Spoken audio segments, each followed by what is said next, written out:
안녕하세요. 독자 여러분, 안녕하세요. 지한이 아빠입니다.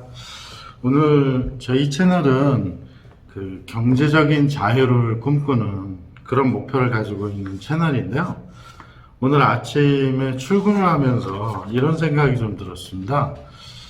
도대체 얼마를 벌어야, 얼마를 가지고 있어야 경제적인 자유를 획득하는 부자가 될 것인가, 이런 생각을 좀 갖게 됐거든요. 그래서 자료를 좀 한번 찾아봤습니다. 찾아봐서 그 자료에 대한 내용을 한번 공유해드리고, 또 여러분들의 생각은 어떠신지 궁금하네요. 그 자료는 2019년도 KB금융지주에서 나온 한국 부자 보고서입니다. 2020년 판이죠. 그러니까 올해 나온 자료고요. 이 자료를 가지고 좀 한번 내용을 설명드려 보도록 하겠습니다. 설명드리기 전에 부자가 되려면 일단 중산층이 돼야 되지 않습니까? 그래서 인터넷에 그럼 중산층의 정의는 뭐냐, 이걸 한번 좀 살펴봤거든요. 인터넷에서 다운로드 받은 자료를 한번 보시겠습니다. 중산층의 조건, 한국 같은 경우에는 부채 없는 30평 아파트에 자동차 2000cc 이상의 중형급, 해외에 1년에 몇 번의 해외 여행, 사실 이건 코로나 때문에 좀 어렵겠죠? 월급 500만원 이상, 통장 잔고 1억 이상, 이게 중산층의 조건이라고 합니다. 네, 영국에서는 페어플레이를 할 것, 나만의 독선을 지니지 말 것, 자신의 주장과 신념을 가질 것, 불이익, 불평, 불법에 대해 의연히 대처할 것, 이런 것들이 또 영국의 기준인 것 같고요. 프랑스 같은 경우에는 외국어를 하나 이상 구사할 것, 그 다음에 한 가지 이상의 스포츠나 악기를 다룰 것, 남들과 다른 맛을 낼 수 있는 별미 하나 정도는 만들어서 손님에게 대접할 수 있을 것, 사회봉사단체에 참여 활동할 것, 남의 아이를 내 아이처럼 꾸짖을 수 있는 것, 이렇게 각 나라마다 좀 기준이 다른 것 같아요. 물론 한국 같은 경우에, 저희 나라 같은 경우에 이게 절대적인 기준은 아닐 수 있지만 좀 물질적인 가치만을 가지고 있는 것 같고요. 영국 같은 경우는 인격적인 가치, 프랑스는 경험에 기반한 가치, 미국 같은 경우는 합리성에 기반한 가치, 각 나라의 문화마다 조금씩 다른 성격을 가지고 있는 것 같습니다. 이게 이제 중산층의 요건인데요. 저 스스로도 이 중산층에 해당되는지는 잘 모르겠습니다. 어쨌든 이 중산층을 넘어서 경제적인 자유를 이루었다는 부자들은 과연 우리나라에 얼마만큼의 자산을 갖고 있는지, 그 객관적인 자료를 찾다 보니까 얼마 전에 KB금융지주에서 나온 2019 부자 보고서라는 이 자료를 찾게 됐습니다. 앞으로 나오는 모든 그림은 KB금융지주의 소유이고요. 저는 간단히 참고만 해서 좀 말씀드려 보도록 하겠습니다. 이 자료는 KB금융지주 홈페이지에 가서 다운로드 받거나 아니면 구글에서 한국 부자 보고서라고 치시면 이 자료를 받으실 수 있는데요. 한 66페이지 정도 됩니다. 이 자료에서 이제 인터뷰를 하거나 자료조사를 한 기준은 현금성 자산, 금융자산을 10억 원 이상 보유한 개인이라고 정의를 하고 있더라고요. 그러니까 요즘 아파트 가격도 너무 많이 오르고 그랬는데요. 어쨌든 현재 기준으로는 금융자산이 10억 원 이상을 보유한 개인을 일단 부자라고 보고, 그리고 조사를 한 것 같습니다. 또 하나 이제 지금 화면에서 보이는 머니투데이라는 신문사에서도 당장한 부자 대한민국 설문조사에서도 보면 전체의 35.7%가 현금성 자산이 10억 이상 있어야 부자다라는 그런 결론을 내고 있는 것 같습니다. 그래서 KB금융지주가 낸 결론과 크게 다르지는 않을 것 같다라는 생각이 좀 들고요. 물론 저는 현금성 자산이 10억이 없습니다. 부자가 아니겠죠. 근데 이제 이 자산을 분류할 때 총자산은 금융자산, 부동산자산, 기타자산 이렇게 합산해서 계산을 했는데, 금융자산에 보면 유동성 자산, ETF, 랩어카운트, 사모펀드 이렇게 했고 주식은 뺀 것 같아요. 뭐 어쨌든 부동산은 뭐 우리가 생각하는 그런 부동산을 전체를 포함하고 있습니다. 내용을 한번 보시겠습니다. 한국의 금융성 자산을 10억 원 이상 보유한 부자는 약 32만 3천 명 정도 되나 봐요. 상당히 많은 것 같아요. 그 다음에 지역별로 보면 제가 생각하는 것보다 많다는 의미입니다. 지역별로는 서울의 한 45%, 경기의 22%, 해서 수도권의 한 70%가 지금 살고 계시고, 그 중에 우리가 잘 알듯이 강남이나 뭐 이런 쪽에 좀 있는데, 이 자료를 보면 영등포구도 해당이 되더라고요. 영등포구는 아마도 여의도에 거주하시는 분들이 고액자산가가 많은 것 같습니다. 그 다음에 총 자산을 구성하는 비율을 보면 이 부동산과 금융자산이 거의 한 반반 정도 되는 것 같습니다. 그렇고요. 다음 그림을 보시면 그러면 어느 정도가 돼야 자기 스스로 부자라고 생각하는가 라고 생각을 해보면요. 10억 원 언더도 있고 30억 원도 있는데 80억 정도가 초과되면 부자라고 생각을 하는 것 같고요. 특이한 것은 50억을 목전에 둔 40억 정도의 자산을 가지신 분들은 스스로 부자가 아니라고 생각을 하시는 것 같아요. 그 다음에 부의 원천은 이게 좀 제가 생각했던 것과 좀 다른데 대부분은 약 한 66%가 사업소득으로 부를 이루시는 것 같아요. 두 번째가 부동산인데 따라서 부자가 되기 위해서는 사업을 해야 된다 이런 결론을 낼 수도 있을 것 같고요.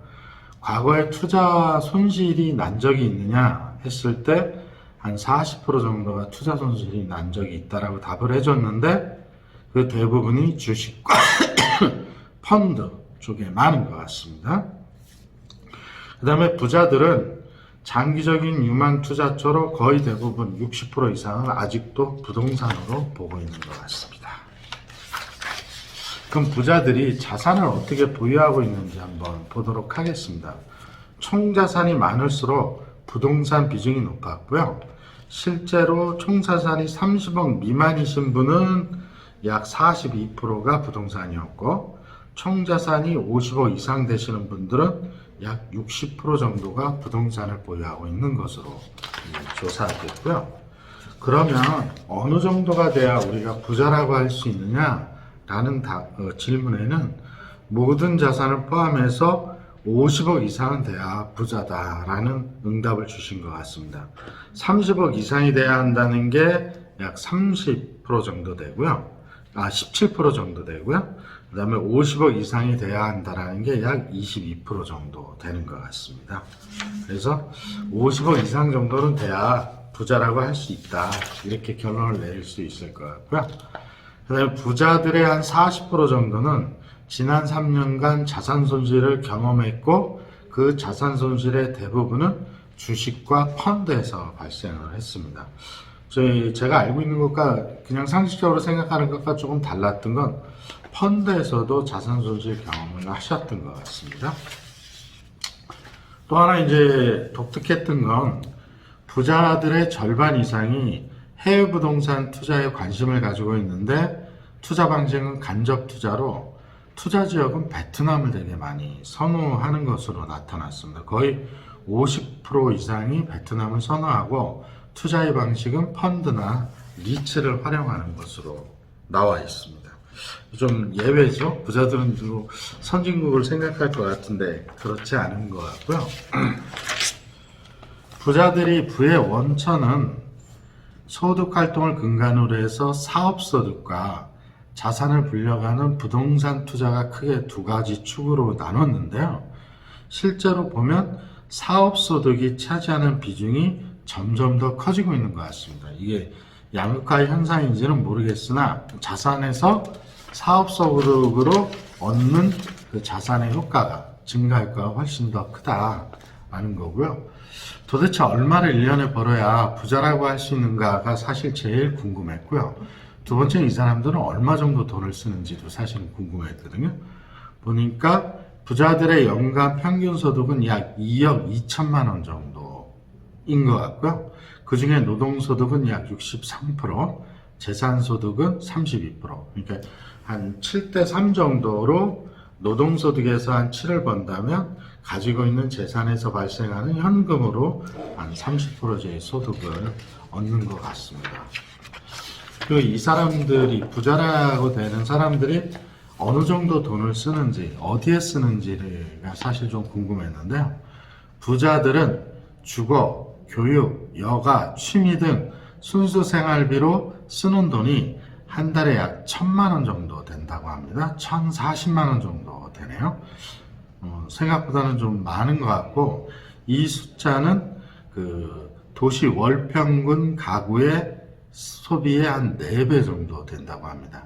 그래서 부자들은 한 달에 한 1,000만 원 정도 쓰신다, 이렇게 생각하시면 될 것 같고요. 그러면 이렇게 부자들이 1년에 저축할 수 있는 여력은 얼마냐 라고 질문을 했더니 연간 저축 여력은 평균 6,600만 원이다. 즉 한 달에 약 500만 원 정도를 저축을 할 수 있는 정도로 이 조사 결과가 나왔습니다. 상당히 많죠. 500만 원을 한 달에 벌기도 쉽지 않은데, 그 다음에 또 이제 제가 궁금했던 게, 부자들은 종잣돈의 규모를 어느 정도 보느냐라는 걸 물어봤는데요.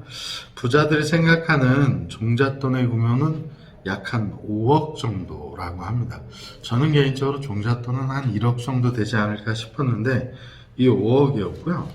이 5억이 언제 마련됐느냐라고 했을 때 보유한 시점은 평균 44세 때 이 5억 정도를 마련했다고 합니다. 저는 44세가 지났으니까 부자가 되기는 쉽지 않을 것 같으네요. 그 다음에 은퇴 후에 주로 어디에 돈을 쓸 것이냐라는 질문에는 여행이 가장 많았습니다.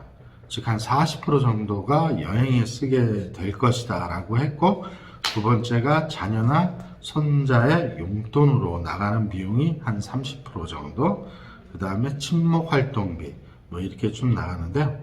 제가 이제 좀 놀라웠던 거는, 이 은퇴를 하게 되면 건강이 안 좋아지기 때문에 건강에 들어가는 의료비가 많이 들 거라고 생각을 했는데, 이게 부자들과 일반 서민들의 좀 차이인 것 같습니다.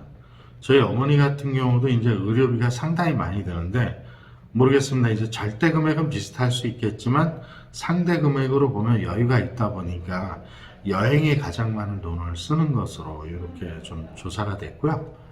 그 다음에 부자들이 은퇴 후 자신의 지역에서 여생을 보내고자 하는 비용, 그 성향, 에이징 인 플레이스는 약 80% 정도 되는 것으로 나타났습니다. 즉, 뭐 강남 3구에 교통, 문화, 의료 등이 잘 갖춰진 곳에 그냥 기존의 거주 공간을 유지하고 별장을 마련해서 가족들과 함께 휴가와 여유를 즐기는 이런 방식의 욕구가 상당히 컸다라는 것을 이 부자 보고서를 통해서 알게 됐고요. 이 부자 보고서는 아까 말씀드린 것처럼 KB금융지주 홈페이지나 그 다음에 구글에서 한국 부자 보고서 치시면 나오거든요. 상당히 좋은 자료라고 생각이 됩니다. 지안이 아빠가 생각하는 부자는 이렇습니다. 저도 이제 오늘 고민을 좀 해본 건데요. 일단 부부 기준으로 말하면 저는 부채 없이 거주할 수 있는 주거 공간이 있고, 자녀의 교육이 끝났거나 자녀의 교육기간 들어가는 비용을 가지고 있고, 그 다음에 최소한 자녀한테 전셋집을 구해줄 수 있는 정도의 여력, 사회생활을 시작할 때, 그 다음에 자산 감소 없이 부부가 한 300만 원 정도를 연금을 준비했고, 신체가 건강하고, 그 다음에 실비보험이 각자 들어있고, 하나의 취미 생활을 각자가 할 수 있는 취미 생활이 있고, 제일 좋은 것은 죽을 때까지 계속 일을 할 수 있는 직업이 있다면 제일 좋겠죠. 그래서 제가 생각하는 건 단순한 금액 기준으로 이런 것을 지안이 아빠가 생각하는 부자가 강남에 적용하면 몇백억이 될 수도 있고, 강북에 적용하면 또 금액이 좀 달라질 수 있지만, 그냥 평균적으로 생각하면 우리의 삶 중에 부부 기준으로 보면 부부의 생활과, 저희 세대는 이제 자녀로부터 이게 지원을 받을 수 있는 세대가 아니다 보니 자녀가 생활을 안정화시키고 그 다음에 은퇴 후에 최저한 생활을 할 수 있는 정도의 비용이 아마도 부자의 기준이 아닌가라는 생각을 좀 해봤습니다.